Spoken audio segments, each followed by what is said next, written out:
Hey there, comic book fans. I just talked for about 6 minutes without the camera on. I had it in photo mode, and I think I took a picture of myself. So I'm going to have to start over here. See if I can remember what I said.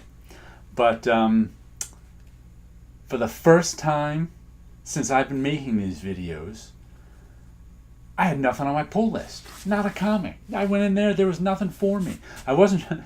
I checked my email and I didn't get my usual. We've set these comics aside for you this week email. So like, did I just miss it somehow? But nope. I had no comics.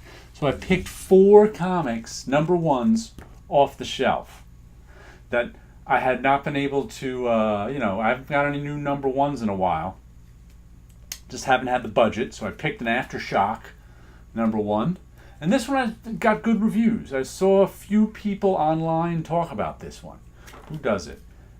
Elliot Rahal and Jorge Fornes. Hot Lunch, Special X, and this one is, I think it's a crime comic about crime in food service. But I liked the art in it. Just flipping through it, very David Mazzucchelli-esque. And I got a couple of David Mazzucchelli-esque books. I've noticed a lot of artists recently doing this David Mazzucchelli-esque style, this sort of high contrast style, which is strange because no one was doing anything like this for years and years and years. Now there's a bunch of people. Like I said, I read some good things about this or saw online, saw some good reviews of it, flipped through it, liked the artwork. And Aftershock comics are usually pretty high quality. I haven't bought one in a while. They have top writers and artists. They have diverse characters and worlds. What else to say? We have protagonists of all genders and species. We have self-contained, easy-to-pick-up stories. We have the comics you're looking for. I've picked up a few Aftershocks and like them. I just haven't picked up a ton of new things lately because it hasn't been in the budget. But this week we had the budget for it. And what's funny also is this one and the next one. They made it look like a crumpled paper bag. Some of the red line drops out even. So I'm looking at this one going, is that a good condition comic or a lousy condition comic? I can't tell. I love it when they make a good comic look like it's in lousy condition to trick you. And I'm like, I don't know what's going on. I want a mint condition one, damn it. The other one that's not mint condition, I picked up The Seeds number one. And it's got these little, you can see white specks that look like there's color loss. But it's really printed that way. Because I looked at there's a couple of them, the ones behind it. And they had the same specs, like on the back too, and the black. They've got these color loss here, make it look like an old price sticker.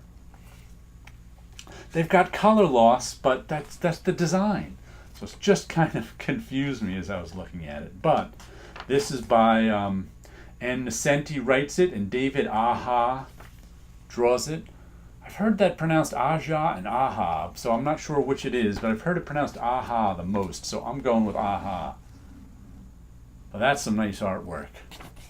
Once again, he's got that David Mazzucchelli chiaroscura, going from light and shadow, lots of light and shadow drawing.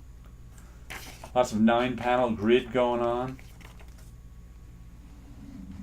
Woman taking off her bra with tattoos on her back.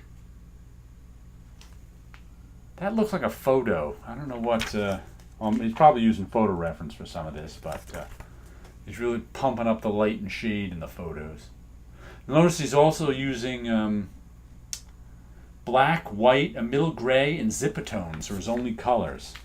But he's getting it really, really rich looking. I mean, wow, look at that. Look at that panel right there. That is beautiful of her just standing amidst the room. 9-panel grids galore. But this one, like I said, I generally have not a fan of Ann Nocenti's writing.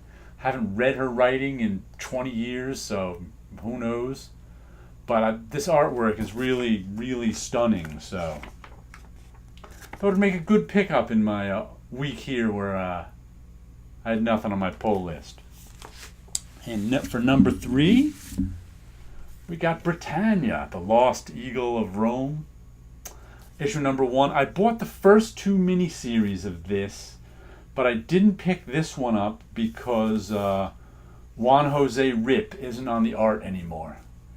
Peter Milligan is still writing it. Robert Gill is drawing it. But I really liked the Juan Jose Rip art. That's why I kind of picked it up. I'm also a history fan. So this takes place in ancient Rome with the world's first detective. There's also some supernatural stuff going on, but I think that was played down more in the second miniseries. I mean, the artwork looks okay. But it wasn't Juan Jose Rip, and it just wasn't in the budget a couple weeks ago when it came out. So I left it there, left it behind. But I'm glad it was in the budget this week since I had some. So it looks nice. I'll see how it reads. Said I enjoyed the first 2 miniseries, so there's no reason I won't enjoy this one. Oh, murder. Guess he'll be investigating a murder. But also very nice cover stock on this one. They got the thick Britannia. They've used this, Valiant uses this cover stock a bit. Yeah, who's working on this? Because it's like, I don't even know. I wonder who the editor is on this. Peter Milligan, Carl Bowlers. Oh, okay. Because I know a lot of the Valiant editors left after the Chinese company bought them lock, stock, and barrel. So they got some new editors and things. And I actually know Carl Bowlers. I used to work with him back in my Marvel days, so he's a good guy. And someone else who, Lisa Hawkins, who I used to work with in my Marvel days, just got hired at Valiant too. So 2 old Marvel editors from the 90s are now at Valiant. And the last one I got, Metaphase. And I kind of bought this one because I haven't read any Alterna comics yet. It's only $1.50. It's a 2-issue series. And it's, Spider-Man 300 cover homage. Not the best drawn Spider-Man 300 cover homage, but you know what? Who doesn't like a good Spider-Man 300? Well, let's see, there's top copy on it. Maybe that'll tell us what it's about. Look up there. Ollie, a boy with Down syndrome, wants to have powers like his superhero dad.